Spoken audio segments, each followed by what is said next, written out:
Hi everyone, in this video I will show you how to replace this Toyota Transponder Key battery used for different models, different years. Very common one for those of you who have the regular key, not the push to start. The battery you will need is a CR2025 and you can click on the link below to get it online. Alright, so what we'll need is a small flathead and let's start.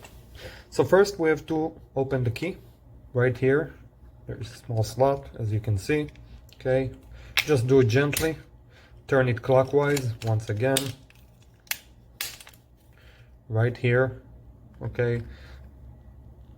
You put the screwdriver and you turn clockwise.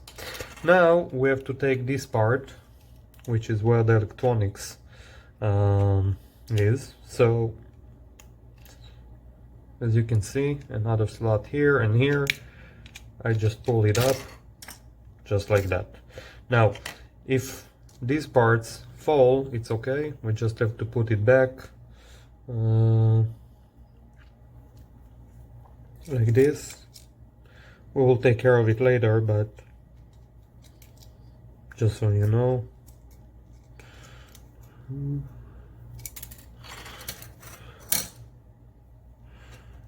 Right, so this is it.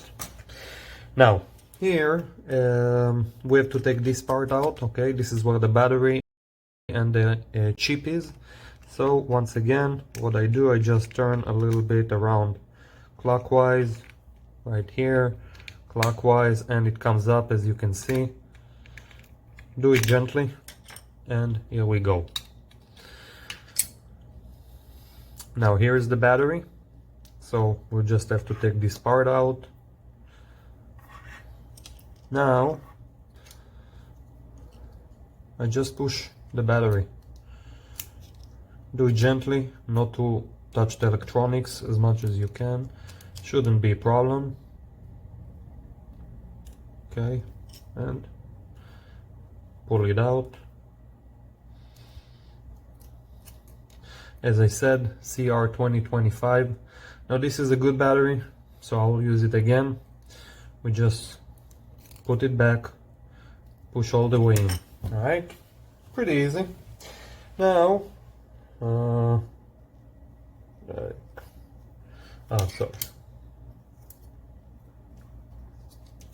Like this, face up, okay. As you can see, it works. See the red light. We put the cover, we press, make sure everything is in place, and here is the key again. We push to make sure it's all good, and now we simply put the cover. That's it. Please like this video and let us know what you think. Thank you.